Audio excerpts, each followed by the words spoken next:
Jail से ले आने वाला प्रभु यीशु मसीह के अति पवित्र नाम में सब पवित्र लोगों को मसीह वंदन देता हूँ। प्रभु की बड़ी दया है कि प्रभु ने और भी एक दिन इस रीति में आप लोगों के साथ प्रभु का वचन बांटने के लिए प्रभु ने मौका दिया। सचमुच में प्रभु का वचन सुनने का मौका कितना श्रेष्ठ है।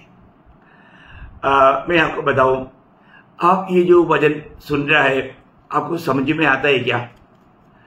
समझना कितना जरूरी बात है। कई लोग सुनते हैं, कई लोग बाइबल पढ़ते हैं, लेकिन वो समझते नहीं, है ना। समझना बहुत जरूरी बात है। नहीं समझेगा तो बहुत बड़ा धोखा हो जाएगा। अभी पिछले दिन में अभी जो क्लास मैंने 49 से जब आरंभ किया था एक विषय पर, मतलब उद्धार का भिन्न भिन्न अनुभव, उसका बारे में हमने आरंभ किया था। वो क्लास में हमने अभी तक 5 बात देखा। एक नया जन्म के बारे में देखा, फिर पाप क्षमा के बारे में देखा, धार्मिकता के बारे में देखा, पवित्रीकरण के बारे में देखा, छुटकारा के बारे में देखा। आज मैं आपको पवित्र आत्मा का दान इस विषय में, उद्धार के भिन्न भिन्न अनुभव में 6वां विषय होकर के मैं आपको बताना चाहूंगा। क्या है पवित्र आत्मा का दान? आपको मालूम है, एक व्यक्ति उद्धार जो पाता है या नया जन्म पाता है, आत्मा में ही पाता है। इसका मतलब उद्धार पाया हुआ एक व्यक्ति को सबसे पहले मिलने वाला दान वो है पवित्र आत्मा, है ना। आपको मैं वचन आपको बताना चाहूंगा। रोमियो 8 अध्याय का 23 वचन। रोमियो 8 अध्याय का 23 वचन। और केवल वही नहीं, पर हम भी जिनके पास आत्मा का पहला फल है। आत्मा का पहला फल है। देखा, आत्मा का पहला फल है। आप ही अपने में कराते हैं और लेपालक होने की, अर्थात अपने देह की छुटकारे की बाट जोते हैं। देखिए यहाँ पर वो वचन क्या कहता है प्रियो,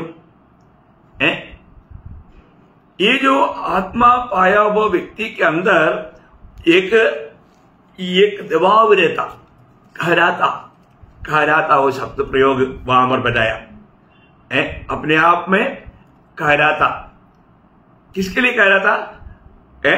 अपना पुत्रत्व को प्राप्त करने के लिए, या शरीर का छुटकारा पा करके वो महिमा का शरीर पाने के लिए। क्योंकि हमारे कमजोर देह में आज हम रहता है, परंतु हम एक महिमा का देह में जाने वाला है, मिलने वाला है। इसलिए वो प्राप्त होने के लिए आत्मा में हम लोग कहलाते हैं। एक प्रकार एक संघर्ष में है। देखिए ये बात सच्ची है कि नहीं, है ना। आज आपको आत्मा में नया जन्म हुआ है तो ये आपके अंदर रहना ही चाहिए। ये अनुभव आपका है क्या? आप उस पुत्रत्व को प्राप्त करने के लिए आप अपने आप कहलाते हैं क्या? क्या प्रयोग है प्रियो? ये भी उद्धार पाया हुआ एक व्यक्ति का एक चिन्ह है। तो यहां पर आज मैं आपको क्या बताना चाहूंगा, जो भी नया जन्म पाया, उद्धार पाया, उनको प्रभु का आत्मा का दान उनको मिल गया। तो आत्मा मिल गया, अभी आत्मा के लिए हमें इंतजार करने की जरूरत नहीं। आत्मा हमें मिल गया।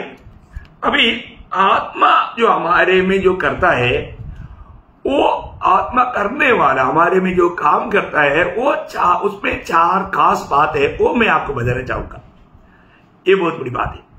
आत्मा पाया हुआ लोगों में आत्मा हमारे में करने वाला 4 कार्य। देखिए ऐसे तो बोलने के लिए ऐसा अपन गिनती में बहुत है, पर ये महत्वपूर्ण 4 कार्य आत्मा करता ही है। ये बहुत जरूरी बात है हमें जानना। तो मैं आपको बताना चाहूंगा। तो सबसे पहले आपको अभी जो वचन आप सुन रहे हैं, वो वचन को सही रीति में आपको उसका प्रकाशन आत्मा देता। क्यों? क्योंकि ये वचन आत्मिक बातें हैं, अनंतता की बातें या स्वर्गीय बातें हैं। ये बातें हम दुनिया के बुद्धि से नहीं समझ सकता। आपको मालूम है, परमेश्वर की बातें मतलब दुनिया में जो व्यक्ति उद्धार नहीं पाया, नया जन्म नहीं पाया, वो लोग ये बात को नहीं जान सकता। क्योंकि पहला कुरिन्थी 2 अध्याय 14 वचन में लिखा है, परंतु शारीरिक मनुष्य परमेश्वर की आत्मा की बातें ग्रहण नहीं करता, क्योंकि वे उसकी दृष्टि में मूर्खता की बातें हैं, और न वह उन्हें जान सकता है, क्योंकि उनकी जांच आत्मिक रीति से होती है। देखा, आत्मिक रीति से होता या आत्मा की सहायता से होता या आत्मा से होता, ये बुद्धि से होने वाली बात है ही नहीं। बुद्धि से ये बात कभी नहीं समझ सकता। एक बार मुझे सिखाया हुआ एक प्रोफेसर मुझे बताया, टॉमी तू मुझे बाइबल सिखाने का कोशिश नहीं करना, क्योंकि मैंने बाइबल परिभाषा किया हुआ व्यक्ति हूं, और मतलब बहुत एक टीचर है, अच्छा एक अध्यापक है, डोमिनिक बोल करके अपना केरला में। तो मतलब फिर मैंने उनको पूछा, क्या सर आप मुझे एक बात बताएंगे, क्या आपका नया जन्म हुआ है क्या? वो क्या है नया जन्म? जैसा निकोदेमस ने पूछा नया जन्म क्या है, उन्होंने नहीं जाना, वैसे ही बात हो गया है। ये भी आदमी बड़ा अध्यापक है, एक अच्छा आदमी ऐसा, लेकिन उसको नया जन्म के बारे में मालूम नहीं था, क्योंकि उन्होंने उधार नहीं पाया, है ना। वो रूढ़ी परंपरा के अनुसार बहुत भक्ति करने वाला एक अच्छा आदमी है, तो हम अच्छा करके पापी है। तो सबसे बड़ी बात हमें एक बात को जानना है कि हमारा अच्छा एक ही है, वो प्रभु है, ये तो आप जानते हैं। हम दुनिया में किसी को भी इवन बुरा भी नहीं बोल सकता। तो सबसे बड़ी बात, हर एक इंसान पापी है, तो नया जन्म पाना जरूरी बात है, पर उन्होंने ये नया जन्म के बारे में नहीं जाना। उसी प्रकार मुझे और भी एक अनुभव है इधर नासिक में, जब इधर से 25 किलोमीटर दूर औजार बोल के टाउनशिप में जब उनका उस पे जब मैं वचन सुना रहा था घर घर जा करके, वहां पर भी मुझे एक बहन मिला था। तो उन्होंने एकदम एक निंदा के रूप में कहा कि आप लोगों को लगता है सर आप लोग ही पढ़ा लिखा है, सिर्फ आपको ही बाइबल पढ़ना आता है, हम भी पढ़ा लिखा है, हमको भी पढ़ना आता है। ये सब वो खुद बोल रहे हैं, हमने कुछ बोला ही नहीं। आप लोगों को पढ़ना नहीं आता है, आपके पास बाइबल नहीं है, आप बाइबल पढ़ता नहीं, ऐसे कुछ भी नहीं बोला। लेकिन ये सब बात वही बनाकर कह रहा था। खैर वो ये चाहता था, उसको ये कहना था, वो मतलब अपना कॉलेज लाइफ में एमए फर्स्ट रैंक में पास हुआ वो एक व्यक्ति है। वो ये बात को बताने के लिए इतना घुमाया। तो भी मैंने उनको पूछा कि आपका नया जन्म हुआ है क्या? उसने पूछा वो क्या? सेम डोमिनिक साहब ने पूछा वही सवाल, ये बहन ने भी पूछा। फिर मैंने उसको बोला एमए फर्स्ट रैंक के अंदर ये नया जन्म नहीं है, ये बाइबल में बताई हुई बात है, ये आत्मिक बात है। फिर उसको बहुत प्यार से समझाया। प्रियो एक बात है, ये वचन को सुनने के समय में समझना या पढ़ने के समय में समझना, ये आपका बुद्धि से कभी नहीं हो सकता। मैं यही तो बात बोलना चाहता हूं। ये को कौन समझेगा? ये सिर्फ प्रभु के आत्मा पाया हुआ लोग ही समझेगा। आज भी मैं आपको एक बात खास बताना चाहता हूं, आप ये वचन सुनने के समय में आप आत्मा में होकर सुनना। अगर आपका उद्धार हुआ है तो, नहीं आपको उद्धार नहीं हुआ तो आप बहुत प्रार्थना के साथ प्रभु से विनती करना, प्रभु मुझको भी आपका ये सत्य वचन को समझने के लिए अनुग्रह दे। तो प्रभु का दया दृष्टि आप पर पड़ेगा, प्रभु ही आपको ये बात को समझा पाएगा। आत्मा पाया हुआ व्यक्ति आत्मा का अधीन देगा, तभी आप इन बातों को समझ पाएगा, इसके अलावा नहीं समझेगा। अब जैसे अभी आपने अभी 1 कुरिन्थी 2:14 में पढ़ा था ना, इस दुनिया का कितना भी बुद्धिमान हो, ज्ञानी हो, वो व्यक्ति ये बात को नहीं समझेगा, नहीं समझ सकता। फिर कौन समझाएगा? उसका 10 वचन पढ़। परंतु परमेश्वर ने उनको अपने आत्मा के द्वारा हम पर प्रकट किया। देखा, मतलब जो जो बात बहुत अद्भुत बात है, उसका 9 वचन में बताए हुआ बातों का बारे में बताते बताते पौलुस विश्वासियों को कहता है, दुनिया का लोगों को किसी को भी मालूम नहीं, जो व्यक्ति उधार पाया व्यक्ति उसी को ही सर्व आत्मा के द्वारा प्रभु प्रकाशन देता। अभी वो 9 वचन भी पढ़ लेंगे। परंतु जैसे लिखा है, जो बातें आंख ने नहीं देखी और कान ने नहीं सुनी और जो बातें मनुष्य के चित्त में नहीं चढ़ी, वे ही है जो परमेश्वर ने अपने प्रेम रखने वालों के लिए तैयार की है। देखा, अभी परमेश्वर ने अपनी प्रेम करने वालों के लिए तैयार किया हुआ बात तो दुनिया का कोई भी व्यक्ति नहीं समझ सकता, नहीं जान सकता। प्रियो, ये बहुत अद्भुत बात है। परंतु परमेश्वर ने अपने लोगों को, प्रभु का लोग, प्रभु के आत्मा पाए हुए लोग, उद्धार पाए हुए लोग, प्रभु के लिए अलग किया हुआ लोग, उनको प्रभु ने अपने आत्मा दिया। आत्मा के द्वारा इस आत्मिक बातों का प्रकाश प्रभु देता। देखा कितना बड़ी बात है ना। आज प्रभु हमारे लिए तैयार किया बातों के बारे में जानने के लिए आत्मा के द्वारा कितनी बातों का कितना प्रकाश प्रभु ने हमें दिया है। हमारे लिए प्रभु ने एक नगर तैयार किया, नया यरूशलेम। हमारे लिए एक महिमा का शरीर है, वो शरीर का खूबी यीशु मसीह का शरीर जैसा है वैसा शरीर है। और मर गया तो कहां जाएगा, दुनिया का लोगों को नहीं मालूम, दुनिया के बुद्धिमान लोगों को नहीं मालूम। पर तो आज मैं मर गया, मैं सीधा स्वर्ग में जाएगा। वो कितना अनोखा बात है। ये जानकारी किसको है? सिर्फ आत्मा के द्वारा प्रकाशन पाए हुए लोगों को ही मालूम, दुनिया के कोई बुद्धिमान लोगों को नहीं मालूम। तो यहां पर वचन क्या बोलता, हमें प्रभु ने आत्मा के द्वारा ये बातें समझाया। बाइबल आपको मालूम है पवित्र आत्मा की द्वारा रचा गया है। उसी आत्मा की सहायता बिना हम इन बातों को नहीं समझ सकता है। तो ये बात इवन पुराना नियम में भी जो लोगों को प्रभु समझाना चाहता था तो प्रभु खुद समझाते थे। या आत्मा परमेश्वर आत्मा है। यिर्मयाह नबी में ऐसे एक वचन है, यिर्मयाह 11 अध्याय का 18 वचन। यहोवा ने मुझे बताया, यहोवा ने मुझे बताया और यह बात मुझे मालूम हो गई। मालूम हो गया। देखा, यहोवा ने मुझे बताया इसलिए मुझको मालूम हो गया। बोले का अर्थ, प्रभु अगर बताते बिना अनंतता की बात, स्वर्ग का बात हम कभी नहीं समझ सकता। प्रियो, ये बहुत अद्भुत बात है ना।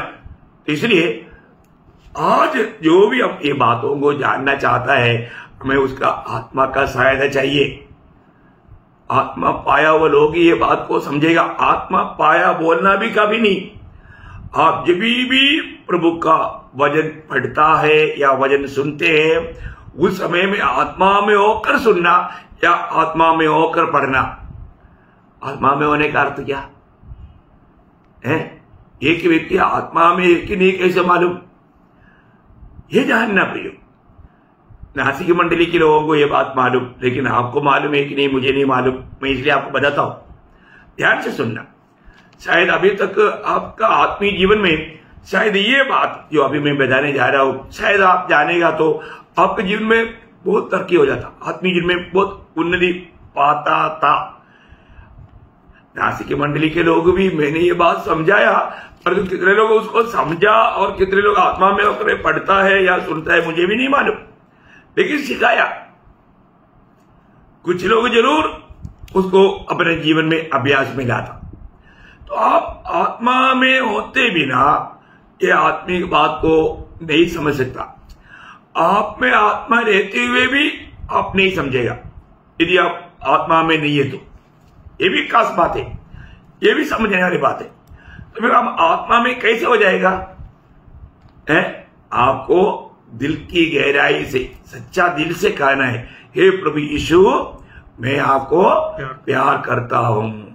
आप थोड़ा बता कर देखिए, बुद्धि में नहीं, दिल से, आत्मा में। फिर आप देखना, फिर आप पढ़ना, आपको एकदम इतना सिंपल दीदी में समझ में आएगा। आप पढ़कर देखो ना, क्योंकि ये सिर्फ मैंने नहीं और बहुत लोग ये बात को रोज अभ्यास करता है, मैं इसलिए आपको बता रहा हूं, है ना। जो भी ना समझने वाला बात भी प्रभु के आत्मा हमको समझाएगा। इसको समझ में नहीं आया वो बात को भी प्रभु के आत्मा हमको समझाएगा। देखिए, मैं एक बात आपको बताऊं, है ना। जब मान लो 6 लोग यहां पर थे, जब प्रभु के आत्मा उस समय में उनमें नहीं आया था, क्योंकि यीशु मसीह मर करके महिमा में प्रवेश नहीं किया और पवित्र आत्मा नहीं भेजा, तब प्रभु कई बात जो कहता था उनको समझ में नहीं आता था। एक दो उदाहरण बता दो, है ना। यूहन्ना का सुसमाचार 10 अध्याय का 6 वचन पढ़ना। यूहन्ना उसका 10 का 6। यीशु ने उनसे यह दृष्टांत कहा, परंतु वे न समझे कि ये बातें क्या है। ये बातें क्या कह रहा है, उन्होंने नहीं समझा। यीशु मसीह क्या बोल रहा था वो भी आपको समझाता हूँ। उसका 1 वचन से 5 पढ़िए। मैं तुमसे सच सच कहता हूँ कि जो कोई द्वार से भेड़शाला में प्रवेश नहीं करता, परंतु किसी दूसरी ओर से चढ़ जाता है, वह चोर और डाकू है। परंतु जो द्वार से भीतर प्रवेश करता है, वह भेड़ों का चरवाहा है। उसके लिए द्वारपाल द्वार खोल देता है और भेड़ें उसका शब्द सुनती है, और वह अपनी भेड़ों को नाम ले लेकर बुलाता है और बाहर ले जाता है। जब वह अपनी सब भेड़ों को बाहर निकाल चुकता है, तो उनके आगे आगे चलता है, और भेड़ें उसके पीछे पीछे हो लेती है, क्योंकि वे उसका शब्द पहचानती है। परंतु वे पराये के पीछे नहीं जाएंगी, परंतु उससे भागेंगी, क्योंकि वे परायों का शब्द नहीं पहचानती। कितना सरल बात है, तभी भी चेले लोग नहीं समझ पाए। आप देखिए, आज आपको ये बात क्यों समझ में आता है, क्योंकि आप आत्मा में ये सुन रहे हैं। परंतु जो आत्मा में नहीं सुन रहे हैं उनको ये बात समझना कठिन है। ऐसा उस समय का प्रेरितों का अनुभव आपका भी रहेगा। प्रभु हमें नाम लेकर पुकारता है। प्रभु का वचन सुनने के समय में जो व्यक्ति प्रभु का है, वो व्यक्ति को मालूम पड़ता है कि प्रभु मेरे से बात कर रहा है। वो तुरंत उस शब्द को पहचानेगा और वो प्रभु के पीछे बोलेगा तो एकदम प्रभु के लिए अपना दिल देगा। वो फिर आगे पीछे नहीं देखेगा। ये सच बात है। यही अनुभव माना वापस भी हम देखते हैं चेलों का। यूहन्ना 12 अध्याय उसका 16 वचन पढ़ना। उसके चेले ये बातें पहले न समझे थे, परंतु जब यीशु की महिमा प्रकट हुई तो उनको स्मरण आया कि ये बातें उसके विषय में लिखी हुई थी। देखा, ये बात भविष्यद्वक्ताओं के द्वारा लिखी हुई है करके बाद में उनको समझा। कौन सा बात है उसका 12 से पढ़िए, 12 से 15। दूसरे दिन बहुत से लोग ने जो पर्व में आए थे यह सुना कि यीशु यरूशलेम में आ रहा है, इसलिए उन्होंने खजूर की डालियां ली और उसके भेंट करने को निकले और पुकारने लगे, होसन्ना, धन्य इस्राएल का राजा जो प्रभु के नाम से आता है। जब यीशु को गधे का एक बच्चा मिला तो वो उस पर बैठ गया, जैसा लिखा है, हे सियोन की बेटी, मत डर, देख तेरा राजा गधे के बच्चे पर चढ़ा हुआ चला आता है। उसके चेले ने ये बातें पहले न समझे थे। देखा, चेले पहले नहीं समझा। ये बात लिखा हुआ बात था भविष्यद्वक्ताओं में। कहां पर लिखा? जकरिया 9:9 में, जकरिया का किताब में है ना, 9 अध्याय का 9 वचन में ये बात लिखा है। हे सियोन, बहुत से मगन हो, हे यरूशलेम, जय जयकार कर, क्योंकि तेरा राजा तेरे पास आएगा। वह धर्मी और उद्धार पाया हुआ है, वह दीन है और गधे पर वरन गधी के बच्चे पर चढ़ा हुआ आएगा। देखा, ये बात चेले लोगों ने उस टाइम पर नहीं समझा, और आत्मा पाने के बाद में उन लोग बाद में समझा। तुम्हें बोलने का अर्थ प्रयोग आत्मा पाए बिना। अब ये सिर्फ चेलों का बात नहीं, घर की जो अपनी माँ बाप मीन्स उसको पालन पोषण करने वाला मरियम और यूसुफ, उन लोग भी नहीं पाया, नहीं जाना। न एक संभव बताता हूं, न लूका उसका 2 अध्याय का 50 वचन। परंतु जो बात उसने उनसे कही उन्होंने उसे नहीं समझा। देखा, ये कौन नहीं समझा? हमारे यूसुफ और मरियम नहीं समझा। उसको समझने के लिए 48-49 तब वे उसे देखकर चकित हुए और उसकी माता ने उससे कहा, हे पुत्र, तूने हमसे क्यों ऐसा व्यवहार किया? देख, तेरा पिता और मैं कुड़ते हुए तुझे ढूंढते हैं। उसने उनसे कहा, तुम मुझे क्यों ढूंढते थे? क्या नहीं जानते थे कि मुझे अपने पिता के भवन में होना अवश्य है? परंतु जो बात उसने उनसे कही उन्होंने उसे नहीं समझा। देखा, ये बात है प्रियो, इसका मतलब क्या है कि यीशु मसीह मतलब मुझे अपना पिता का जो है उसमें रहना चाहिए, यह बात उन लोग नहीं समझ पाया। यीशु मसीह कौन है, उसको कहां रहना चाहिए, वो जो बात उन्होंने कहा उनको नहीं समझ में आया।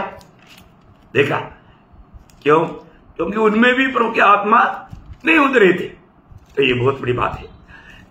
जब तक हमें ये आत्मा, मैं इसलिए आपको बताना चाहता हूं, आप अच्छा पढ़ा लिखा है तो जरूर आपको जानने वाला भाषा में आप बाइबल पढ़ सकता।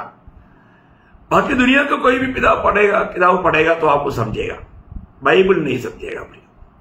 उसका एकदम एक अच्छा उदाहरण मैं आपको बताऊं, प्रेरितों का उसका 8 अध्याय उसका 30-31 वचन पढ़। फिलिपुस उसकी ओर दौड़ा और उसे यशायाह भविष्यवक्ता की पुस्तक पढ़ते हुए सुना और पूछा, तू जो पढ़ रहा है क्या उसे समझता भी है?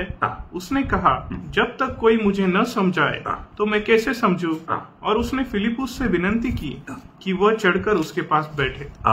देखा, बाकी संभव आपको मालूम। अभी बहुत बड़ी बात क्या है कि यहाँ पर खोजा का दिल में ये प्रेरणा कौन दिया है, वो क्यों वचन पढ़ रहा था? मैं एक बात आपको बताना चाहता हूं, अगर आपको प्रभु का वचन पढ़ने का भी स्वभाव है, उसके प्रति आपको भूख प्यास दिया है तो प्रभु ने दिया। और एक बात है, अगर आप उधार पाया हुआ जन है तो भी आपको समझने के लिए आपको पहले क्या करना चाहिए? आत्मा में हो जाना चाहिए, आत्मा में हो जाना चाहिए। यदि आपने उधार नहीं पाया, आपने आत्मा नहीं पाया, तो आप प्रभु से विनती करना चाहिए, प्रभु आपने मुझे आपका वचन के प्रति प्यास दिया है, उसको समझने के लिए मुझे पर अनुग्रह कर। यदि आप सच्चा दिल से प्रार्थना के साथ प्रभु का वचन आप पढ़ोगे या सुनोगे, जरूर पवित्र आत्मा आपके दिल में काम करेगा। पवित्र आत्मा आपके साथ प्रभु बात कर रहे हो, वो बात का अनुभव आपको देगा। तभी सच में आप एक आत्मिक जन होकर के आगे बढ़ पाएगा। ये बहुत महत्वपूर्ण बात है। मैं हर एक लोगों को बोलना चाहता हूं, आप आज इतने लोग जल्दीबाजी में, कई लोग सिर्फ एक रूढ़ि परंपरा का कृत्य जैसा है ना, मतलब एक बाइबल एक चैप्टर तो कम से कम पढ़ना चाहिए, उस उद्देश्य में जाकर के जल्दीबाजी में पढ़ लेता, और वो क्या पढ़ा उनको समझ में नहीं आता, क्योंकि वो आत्मा में नहीं पढ़ा। या कई लोग संदेश सुनता और वो सुनने के समय में आत्मा में नहीं रहता, तो वो संदेश में क्या सुना वो भी उनको मालूम नहीं पड़ा। आपके जीवन में ऐसा धोखा नहीं होना। प्रभु की आत्मा के द्वारा ही, उसकी सहायता बिना हमको आत्मिक बात प्रकाशित करके नहीं मिलेगा। उसके एक दृष्टांत है पौलुस मंडली के बारे में बोलने के टाइम पर एफेसियों का पत्री 3 अध्याय उसका 5 वचन में गाता है। एफेसियों 3:5 जो अन्य समय में मनुष्यों की संतानों को ऐसा नहीं बताया गया था, जैसा कि आत्मा के द्वारा अब उनके पवित्र प्रेरितों और भविष्य वक्ताओं पर प्रकट किया गया है। देखा, मतलब आत्मा के द्वारा, पवित्र आत्मा ये बात का प्रकाशन हमें देता है। बहुत बड़ी बात है, बहुत बड़ी बात है। मतलब ये सब एक भेद की बात है, सबको प्रकट होकर मिलने वाली बात नहीं। ये प्रभु का अनुग्रह की दृष्टि पड़ा हुआ लोग, प्रभु के लोगों के लिए प्रभु ने दिया वो बात है। इसी कारण हरेक पवित्र लोगों में बताना चाहता हूं, इसको सही प्रकार आत्मा में होकर के उसका प्रकाशन पा करके आगे बढ़ना, और जो प्रकाशन आपको मिलता है उसको जरूर अपनाना या उसको पालन करना, क्योंकि ये वचन इसको कभी व्यर्थ नहीं जाने देना। आपको 119 का 4 वचन आपको याद है ना? ये वचन आपको मुझको देने का उद्देश्य प्रभु का क्या है? 119 का 4 तूने अपने उपदेश इसलिए दिए हैं कि वे यत्न से माने जाए। देखा, यत्न से माने जाए प्रियो, यत्न से माने जाए। उसी 119 का 130 वचन, 119 का 130, तेरी बातों के खुलने से प्रकाश होता है। देखा, तेरी इसका मतलब वो कौन वो प्रकाश देता? आत्मा। आत्मा बहुत बड़ी बात है प्रियो। हमारे जीवन में सच्चा आत्मिक ज्ञान में हमें आगे बढ़ना है तो पहली बात हमारा उद्धार हुआ होना चाहिए, हम प्रभु की आत्मा पाया होना चाहिए, इतना काफी नहीं, हमें आत्मा में होना सीखना चाहिए। आत्मा में होकर चलना, आत्मा की अगुवाई में चलना, आत्मा का अधीन रहना, है ना। उस अनुभव में आपको आत्मिक बातों को समझेगा। इसका मतलब आत्मा पाया हुआ लोगों को, मतलब पहले ये आत्मा उसको क्या सहायता करता, प्रभु का वचन को उसको प्रकाश करके देता, या उस वचन का सच्चा प्रकाश देता, या उस वचन का सच्चा अर्थ को समझाता। कितना अनोखा बात है, कितना अनोखा बात है प्रियो, है ना। तो आत्मा उधार पाए हुए लोगों में करने वाला 4 बात में मैंने एक बात आपको आज बता करके, समय ज्यादा होने करना भी मैं फिलहाल खत्म करके अगला क्लास में बाकी 3 भाग बताने का पूरा कोशिश करेंगे। प्रभु जैसा मानव सहायता करेगा। तो मैं आशा करता हूं प्रियो, और एक बार मैं आपको विनती करता हूं, यदि आपने सच्चा नया जन्म पाया है, उधार पाया है, प्रभु की आत्मा का दान पाया है, उसका पहला एक चिन्ह यह है कि आपके अंदर एक हराने वाला अनुभव रहेगा, उस महिमा का शरीर पाने का। और वो पाने का लक्ष्य में रहने वाले व्यक्ति को पवित्र आत्मा प्रभु का वचन का प्रकाश देते हुए उन्हें आगे चलाएगा। तो पहला बात है, वचन का सच्चा प्रकाश प्रभु का आत्मा के द्वारा प्रभु के लोगों को पवित्र आत्मा देता है। तो मैं प्रभु को धन्यवाद देता हूँ, ये वचन के द्वारा आपको प्रभु बहुत आशीष दे और प्रभु को महिमा मिले। आमीन।